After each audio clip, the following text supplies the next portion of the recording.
మోసగాళ్లు. అనగనగా ఒకప్పుడు బాగ్దాద్ నగరంలో ఒక వర్తకుడుండేవాడు. అతడు దేశ విదేశాల్లో వ్యాపారం చేసి బాగా డబ్బు సంపాదించాడు. అతడు ప్రపంచమంతా తిరిగి వచ్చినప్పటికీ పెద్ద పెద్ద కొండల నడుమ అందంగా ఉండే బసరా నగరానికి మాత్రం ఎప్పుడూ వెళ్లలేదు. అనుకోకుండా ఒకసారి బసరా నగరం నుండి వచ్చిన ఒక బాటసారిని ఆ వర్తకుడు కలుసుకోవడం జరిగింది. మాటల్లో ఆ బాటసారితో, మీ నగరంలో ఏ వస్తువులకు గిరాకీ ఎక్కువగా ఉంటుంది? మా బసరా నగరంలో చందనపు చెక్కలకు మంచి గిరాకీ ఉందని చెప్పాడు. ఆ తర్వాత వర్తకుడు తన వద్దనున్న ధనాన్నంతా వెచ్చించి చందనపు చెక్కలను కొనుగోలు చేశాడు. ఆ చందనపు చెక్కలను కట్టెలుగా కట్టించి బళ్లకు ఎక్కించి బసరా నగరానికి బయలుదేరాడు.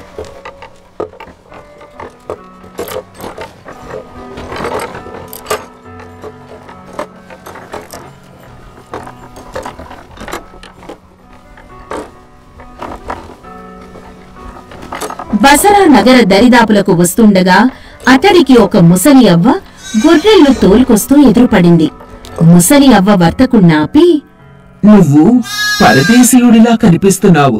జాగ్రత్త నాయనా, ఈ బసరా నగరంలో అడుగడుగునా పచ్చి మోసగాళ్లుంటారు.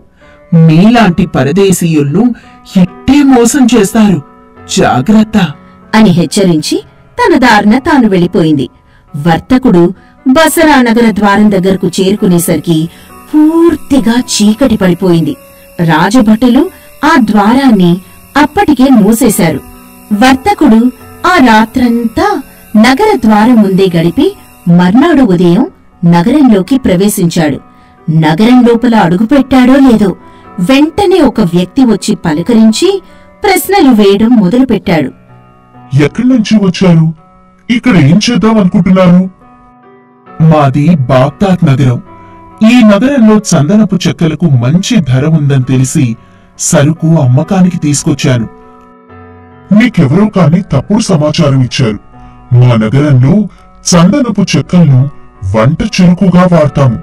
అటువంటి దాన్ని ఎవరు అధిక ధర పెట్టుకుంటారు అని నవ్వుకుంటూ వెళ్ళిపోయాడు. అతని మాటలను వర్తకుడు జీర్ణించుకోలేకపోయాడు. నిజమో అబద్ధమో తేల్చుకోలేకపోయాడు. ఏం చేయాలో తోచక సరుకుతో సహా ఒక వంటవాడింటికెళ్లి అక్కడ బస చేశాడు. కాసేపు విశ్రాంతి తీసుకుని బయట ఆవరణలోకి వచ్చేసరికి అక్కడ వర్తకుడికి ఒక వింత దృశ్యం కనిపించింది. అంతకుముందు వర్తకుణ్ణి పలకరించిన వ్యక్తి ఇంకొకడు కలిసి ఆరుబయట పొయ్యిలు పెట్టి వంట చేస్తున్నారు. వారిరువురు ఆ పొయ్యిలో వంట చెరుకుగా చందనపు చెక్కలను పెట్టడం చూసి వర్తకుడు నిర్ఘాంతపోయాడు. ఈ నగరంలో అందరూ వంట చెరుకుగా చందనపు చెక్కలే వాడతారేమో అని తనలో తాననుకుని, అలా అయితే తను తెచ్చిన మొత్తం సరుకుకు కనీస ధర కూడా గిట్టుబాటు కాదని దిగులు పడ్డాడు.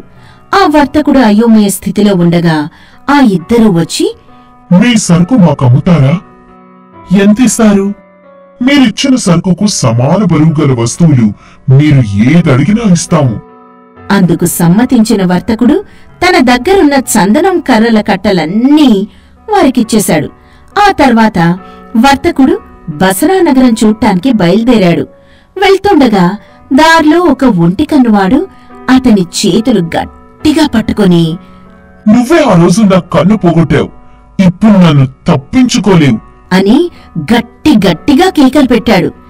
ఏదో గొడవ జరుగుతోందని జనమంతా చుట్టుమూగారు. అప్పుడు వర్తకుడు, నువ్వెవరో నాకు తెలీదు. ఈ క్షణం దాకా నేను నిన్ను చూడలేదు. అయినా నేను ఈ నగరానికి రావడం ఇదే మొదటిసారి. నేను నీ కన్ను పోగొట్టడమేంటి?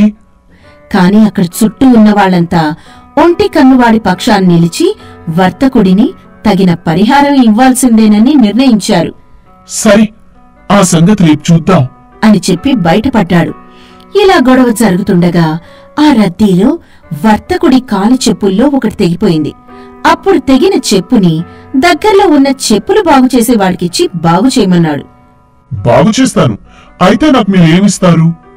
నీ కష్టం ఉంచుకోండి, నేను సంతోషపెడతాను. అందుకు చెప్పులు బాగు చేసేవాడు ఒప్పుకున్నాడు. కాలికి చెప్పులు లేకుండా నడవడం కష్టం కాబట్టి చెప్పు బాగు చేసేలోగా ఆ పక్కనే చెట్టు కింద కొందరు జూదం ఆడుతుంటే చూస్తూ నిలబడ్డాడు. కొద్దిసేపయ్యాక జూదం ఆడుతున్న వాళ్లలో ఒకడు వర్తకుణ్ణి కూడా పందెం ఖాయమన్నాడు. వర్తకుడు వాళ్లతో కలిసి జూదం ఆడటం మొదలుపెట్టాడు. కాసేపటికే వాళ్ల మోసానికి తట్టుకోలేక వాళ్ళందరికీ బాకీ పడ్డాడు. వర్తకుణ్ణి జూదంలోకి దింపిన వ్యక్తి, సముద్రంలో ఉన్న నీరంతా తాగుతావా, లేదంటే నీ దగ్గరున్నదంతా మాకిస్తావా? ఏదో ఒకటి నిర్ణయించుకో. నాకు రేపటిదాకా గడువు కావాలి అని చెప్పి తన దుస్థితిని తలుచుకుంటూ బాధపడుతూ వీధుల వెంట మతి చెడి నడవసాగాడు. అప్పుడతడికి మొదట కలిసిన ముసలి అవ్వ మళ్లీ ఎదురైంది. పాలిపోయిన వర్తకుడి ముఖం చూసి ఏదో జరిగిందని గ్రహించింది. ఎందుకలా ఉన్నావు? ఏం జరిగింది అని వర్తకుణ్ణడిగింది. అప్పుడతడు తనకు జరిగిన అనుభవాలన్నిటినీ పూసగుచ్చినట్టు చెప్పాడు. అంతా విన్న తర్వాత ముసలవ్వ, చూశావా నాయనా, ఈ నగరమంతా దుర్మార్గులే ఎక్కువ. నేను ముందే చెప్పినప్పటికీ వారి చేత మోసగించబడ్డావు. ఈ బసరా నగరంలో ఒక చందనపు కట్ట 10 బంగారు నాణేలు తక్కువ లేకుండా విలువుంది. నువ్వు తెచ్చిన చందనపు కట్టెలన్నీ అమ్మితే నీకంతులేని బంగారం రావాల్సింది. సరేలే, జరిగిందేదో జరిగింది. నువ్విప్పుడైనా నేను చెప్పినట్టు చేశావంటే నీ కొంతవరకు న్యాయం జరగవచ్చు. నగర ద్వారానికి సమీపంలో ఒక నిర్జన ప్రదేశం ఉంటుంది. చీకటి పడే వేళకు నువ్వక్కడికి వెళ్తే నీకొక గుడ్డి సాధువు కనిపిస్తాడు. నిజానికతడు సాధువు కాడు, గుడ్డివాడు అంతకన్నా కాడు. ఈ నగరంలో ఉండే మోసగాళ్లందరికీ గురువు. చీకటి పడ్డాక మోసగాళ్లందరూ వెళ్లి వాడి దగ్గర సలహాలు తీసుకుంటారు. తాము చేసిన పనులన్నీ వాడికి చెప్పి వెళ్తారు. ఈ రాత్రి నువ్వక్కడికి రహస్యంగా వెళ్లి వాళ్ల సంభాషణ వింటే నీ కొంతవరకు లాభం కలగవచ్చు. ముసలవ్వ చెప్పినట్టుగానే ఆ రాత్రి వర్తకుడు ఆ ప్రదేశానికి వెళ్లి చాటుగా నక్కి కూర్చున్నాడు. చీకటి పడగానే ఆ నగరంలో మోసగాళ్లందరూ ఒక్కొక్కరి వచ్చి ఆ గుడ్డి సాధువుకి ప్రణమిల్లి ఆ రోజు తాము చేసిన మోసాన్ని చెప్పసాగారు.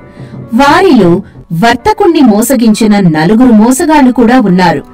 ఒక్కొక్కరు చేసిన మోసం వివరించి చెప్పిన తర్వాత ఆ గుడ్డి సాధువు వారిని తిట్టసాగాడు. ఆ మాటలన్నీ వర్తకుడు జాగ్రత్తగా చెవులప్పగించి వినసాగాడు. మోసగాళ్లలో మొదటివాడు, స్వామి, ఇవాళ ఒక పరదేశీ వర్తకుడి దగ్గర అతి చౌకగా చందనం కొట్టేశాను. చౌకగా అంటున్నావు, ఇంతకీ ఏ ధర కొన్నావేంటి? ఆ చందనపు కట్టెల బరువుతో సమానమైనది ఏదైనా ఇచ్చే షరతు మీద కొన్నాను. చాలా తప్పు చేశావు. ఈ వ్యవహారంలో వర్తకుడే లాభపడతాడు. అదేంటి స్వామి, వర్తకుడు చందనం ఎత్తు బంగారం అడిగినా నాకే లాభం కదా? నిజమే, కాని ఆ వర్తకుడు చందనంతో సమానమైన ఈగలను ఇమ్మన్నాడనుకో. అదే కాక సగం ఆడ ఈగలు సగం మగ ఈగలు కావాలని అడిగాడనుకో, నీ గతేమవుతుంది అని మందలించాడు. మొదటి మోసగాడు దిగాలుగా వెళ్ళిపోయాడు. ఆ తర్వాత ఒంటి కన్ను మోసగాడు సాధువు ముందుకొచ్చి, స్వామి, ఈ రోజు ఒక పరదేశీ వర్తకుణ్ణి నా తెలివితో మోసగించాను. నా కన్ను అతడే పోగొట్టాడని అందరిలో అల్లరి చేశాను. నాకు నా కన్నివ్వమని, లేదంటే అతడికున్న ఆస్తినంతా ఇవ్వమని చెప్పాను. నువ్వు ఒట్టి మూర్ఖుడ్లా ఉన్నావు. వర్తకుడు నీ కన్నుకు బదులుగా అతని కన్నిస్తానని చెప్పి దానితో సమానమైనదో కాదో చూస్తాను, నీ రెండో కన్ను ఇమ్మని చెప్తే నీ గతేమవుతుంది? నీకున్న కన్ను కూడా పోతే పూర్తిగా గుడ్డివాడివవుతావు. అతనికి ఒక కన్ను పీకినప్పటికీ ఇంకో కన్ను అలాగే ఉంటుంది అని తిట్టి పంపించాడు. తర్వాత చెప్పులు కుట్టేవాడు సాధువుతో, స్వామి, ఈ రోజు పరదేశీ వర్తకుడు నా చేత తన చెప్పు బాగు చేయించుకొని నన్ను సంతోషపెడతానని చెప్పాడు. ఇదే నాకు మంచి అవకాశం. అతడి దగ్గర ఉన్నదంతా లాగేస్తాను. నీకు కొంచెం కూడా బుద్ధి లేదు. వర్తకుడు నీకు ₹1 కూడా ఇవ్వడు. వాడు నీతో ఏమంటాడంటే, మన సుల్తాన్ని ఎదిరించే మొనగాడు ఈ ప్రపంచంలోనే లేడు.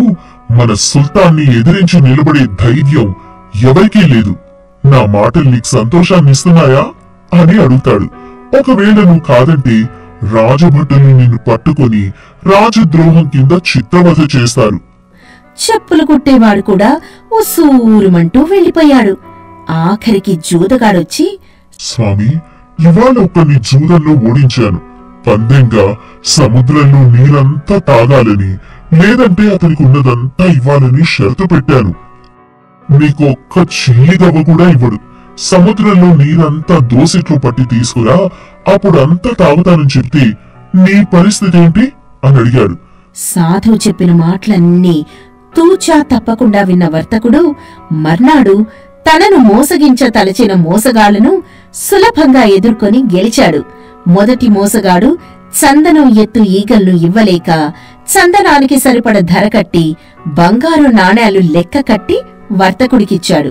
మిగిలిన ముగ్గురు మోసగాళ్లు వర్తకుడికి సమాధానం చెప్పలేక క్షమించమని కాళ్ల మీద పడి వెళ్లిపోయారు. వర్తకుడు తనకు రావలసిన మొత్తం సొమ్ముని చేజిక్కించుకుని తనను ఆదుకున్న అవ్వకు కొంత పైకం ఇచ్చి మళ్లీ ఈ జన్మలో బసరా నగరంలో అడుగుపెట్టకూడదని అనుకుంటూ బాగ్దాద్కు తిరిగి వెళ్లిపోయాడు.